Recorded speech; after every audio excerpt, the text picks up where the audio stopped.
So I was in this museum a while back, and I just stopped in my tracks in front of this sculpture.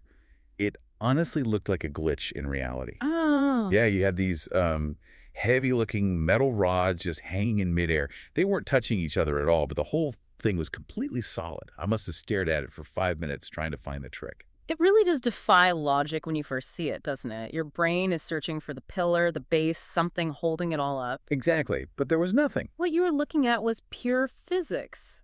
That's tensegrity. And that's our mission for this deep dive. We're going to unpack how this idea, this floating compression, isn't just for art. It seems to be a fundamental principle that shows up everywhere, from huge bridges to NASA robots and, amazingly, inside our own bodies. Floating compression is the perfect way to put it. The term tensegrity was coined by Buckminster Fuller. He just mashed together tensional integrity. Tensional integrity. And the core mechanic is pretty simple, but it's strict. You have isolated parts under compression, the struts or rods. The metal bars I saw. Right. And they're held inside this continuous network of tension, like cables. But the key, the absolute rule, is that the compressed parts never, ever touch each other. That's the aha moment for me. The hard parts, the struts, are like islands of compression floating in this sea of tension. Exactly. And that's why some of the early examples, like the Skylon Tower in London back in 1951, were so strange to people.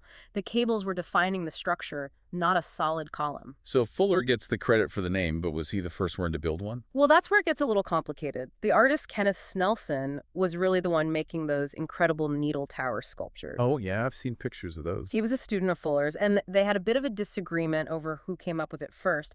But if you really want to be accurate, you have to go back even further. How far? To 1921, a Russian artist, a constructivist named Carlos Johanssons, was making these kinds of floating structures decades before anyone even called it tensegrity. Wow, so artists were way ahead of the engineers on this. For a while, yeah, but the engineers definitely caught up. I mean, look at the Kurilpa Bridge in Brisbane, Australia. The one that looks like a beautiful, chaotic mess of cables and masts. That's the one. It's the world's largest tensegrity bridge, and it's incredibly strong because the stress is distributed everywhere through the whole web. Which is why NASA's so interested in it, right? For Yeah. that Super Bowl bot. Yes. It's such a cool concept.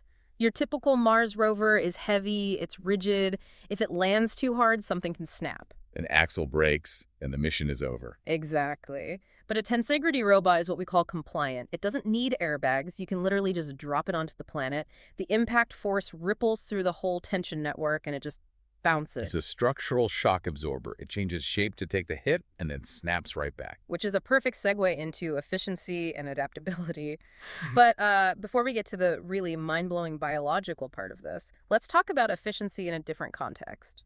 You know, if you're looking to make your business or even your personal projects more efficient, you should probably check out our sponsor, Embersilk. Absolutely. Whether you need help with AI training, automation, custom software, they're the ones to talk to. Check them out at embersilk.com to uncover where agents can make the biggest impact for you. Okay, so we were talking about that robot bouncing on Mars. The reason it can do that is the same reason you don't shatter when you jump down a step. You're talking about biotensegrity. A term from Dr. Stephen Levin. For centuries, we've taught anatomy like it's a stack of bricks, the head bone sits on the neck bone, and so on. Just compression, right? Everything's stacked up fighting gravity. But if that were true, your bones would just grind to dust when you run. Your skeleton is a tensegrity structure. The bones are the floating struts. So our muscles, our fascia, all the connective tissue, that's the tension network holding the bones apart. Precisely. Your bones push out while your connective tissues are constantly pulling in. Your whole body is pre-stressed, which is what makes it so resilient. When you take a step, the force isn't just slamming into your heel. It's instantly distributed through the entire web of your body. It even goes down to the cellular level.